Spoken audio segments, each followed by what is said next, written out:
Assalamualaikum warahmatullahi wabarakatuh. Halo, apa kabar semua? Perkenalkan, nama saya Rifki Arya Pramadana dari FK 2019. Oke, tepatan dengan bulan Ramadan pada bulan ini, saya akan membawakan sebuah kronologi apa itu THR. Apakah THR ini ada campur tangan suatu pihak? Penasaran kan? Mari kita simak bersama-sama dengan ceritaku. Hal munculnya THR atau tunjangan hari raya sejatinya sudah muncul di zaman penjajahan Jepang, yakni di tahun 1943, di mana pada waktu itu ada istilah hadiah lebaran, namun terbatas hanya untuk pegawai negeri saja. Ketika Sukirman Wirjosanjoyo Indonesia antara tahun 1951 sampai 52 tercetus program pemberian THR, lagi-lagi hanya untuk pegawai negeri. Besarannya antara Rp125 hingga Rp200, setara dengan 1 juta sampai 1,7 juta di masa sekarang. Pun demikian, pada 1954 ada yang namanya Persikot Hari Raya. Pemberiannya masih terbatas juga kepada pegawai negeri. Konsepnya berbeda, di mana Persikot ini berupa pinjaman yang diberikan di muka pada momen Idul Fitri. Namanya juga pinjaman, maka pegawai negeri wajib mengembalikannya dengan cara dipotong gajinya selama 6 bulan. Ada yang pernah mungkin ada yang pernah dapat persikot hari raya? Alhamdulillah bila masih hidup. Oke. Dan pemberian THR kepada pegawai negeri itu dirasa tak adil oleh kalangan buruh. Mereka menuntut hak serupa. Mereka mengataskan nama mereka dengan SOPSI yang getol berjuang agar buruh mendapatkan hak yang sama. SOPSI itu apaan sih? SOPSI adalah Sentral Organisasi Buruh Seluruh Indonesia, didirikan di Jakarta pada 1946. Menjadi federasi buruh pertama yang muncul pasca Perang Dunia Kedua.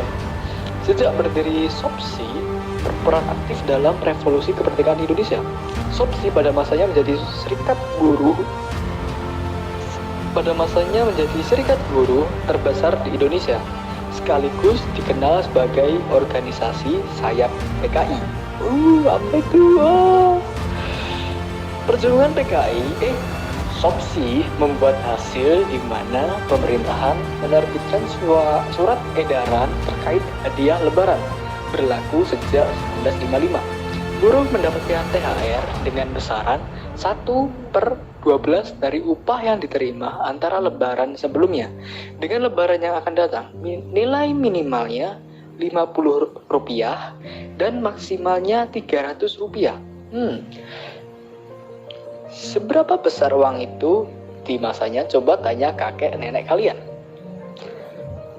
Sayang, surat edaran tidak memiliki kekuatan hukum, tidak menguntungkan buruh termasuk besarannya. SOPSI pun terus berjuang, sampai kemudian Menteri Perburuhan Ahem Aming Praja mengeluarkan peraturan menteri di tahun 1961, di mana THR menjadi hak bagi buruh dengan masa kerja sekurang-kurangnya 3 bulan. Memang besarannya masih di bawah 1 bulan gaji, tapi regulasinya menjadi pijakan awal yang baik untuk tahun-tahun berikutnya. Tibalah momen runtuhnya PKI. Taulah kenapa bisa runtuh. Lantas SOPSI gimana? Ya mau tak mau ya harus diruntuhkan ya. Pemerintahan di bawah kendali Pak Harto berusaha menyingkirkan apapun yang berbau PKI. Baunya seperti apa ya? Masuk soal THR. Namun THR tak dihapus total. Tapi THR tak lagi diwajibkan sejak tahun 1972. Perusahaan boleh memberi, tidak pun tak apa. THR di mata Soeharto dinilai menghambat investasi. Buruh pun kembali berjuang diantaranya lewat SBSI atau Serikat Buruh Seluruh Indonesia.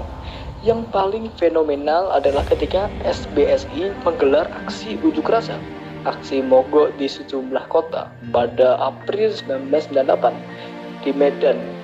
Kerusuhan pun tak terelakkan, sejumlah mobil, toko, bahkan pabrik menjadi sasaran amarah buruh.